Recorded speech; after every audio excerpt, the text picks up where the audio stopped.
અને આ અહેવાલ જેવા સોશિયલ મીડિયામાં ફરતા થયા તો ફરીથી લોકો ગુસ્સે ભરાયા અને તુર્કી સાથેની જે દુશ્મનાવટ હતી એ વધારે તીવ્ર બની. અમદાવાદમાં એર ઇન્ડિયાનું 787 ડ્રીમલાઇનર ફ્લાઇટ જે ક્રેશ થયું એ પછી સોશિયલ મીડિયાની અંદર એક એવા સમાચાર વહેતા થયા કે આ 787 ડ્રીમલાઇનર છે એનું મેન્ટેનન્સનું કામ તુર્કીની એક વિમાન કંપની કરતી હતી અને આ સમાચાર સોશિયલ મીડિયામાં એટલા વાયુ વેગે પ્રસરી ગયા કે ફરીથી એક વખત તુર્કીની સામે લોકોનો ગુસ્સો ભડકી ગયો.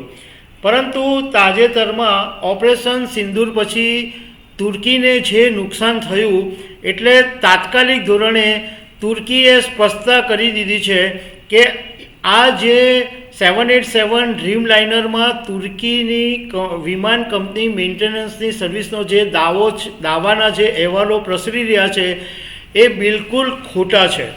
તો આના વિશે હું તમારી સાથે વાત કરીશ. મારું નામ રાજેશ શાહ છે અને તમે જોઈ રહ્યા છો ગુજરાતના સૌથી મોટા ડિજિટલ ન્યૂઝ પ્લેટફોર્મ ખબરછે.com.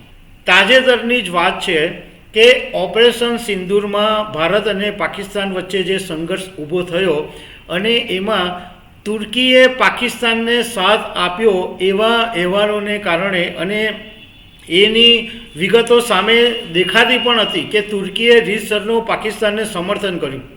આ વાતથી ભારતના લોકો એટલા બધા નારાજ થઈ ગયા હતા કે તુર્કીના જે ટુરિસ્ટ પ્લાન હતા એ બધા લોકોએ ધડાધડ કેન્સલ કરી નાખ્યા.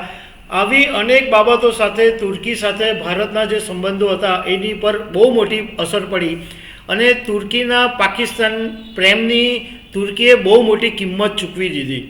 હવે જ્યારે અમદાવાદની અંદર આ 787 ડ્રીમલાઇનર ક્રેશ થયું એ પછી એક એવા અહેવાલ પ્રસારિત થયા કે આ જે પ્લેન હતું એનું મેન્ટેનન્સ કરવાનું જે કામ છે એ તુર્કીશ ટેકનિક કંપની છે, જે તુર્કીની કંપની છે કે જે એરલાઇન્સની સાથે સંકળાયેલી છે, વિમાનની સાથે સંકળાયેલી કંપની છે, એ કંપની કરી રહી છે.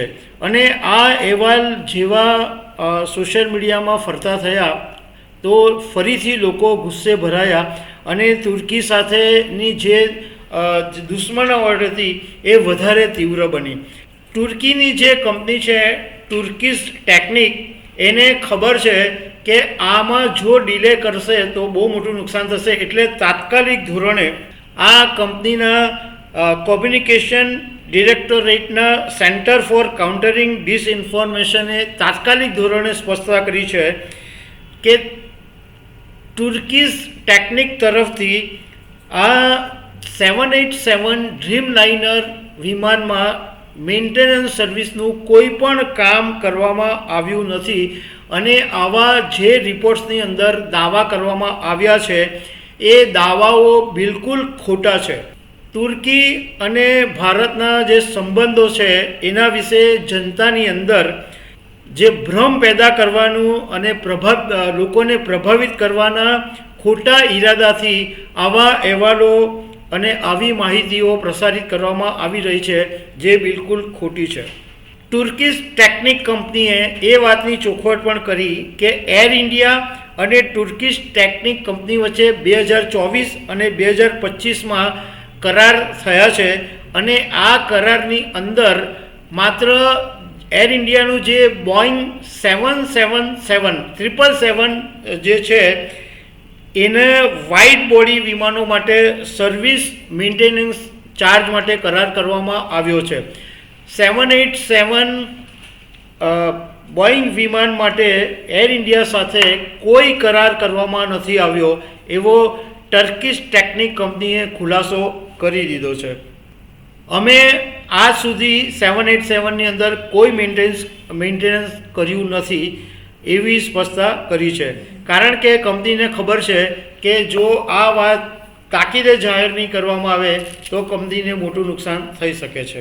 તો દર્શક મિત્રો, આવી અનેક વાતો સાથે અમે તમને મળતા રહીશું. Thank you very much.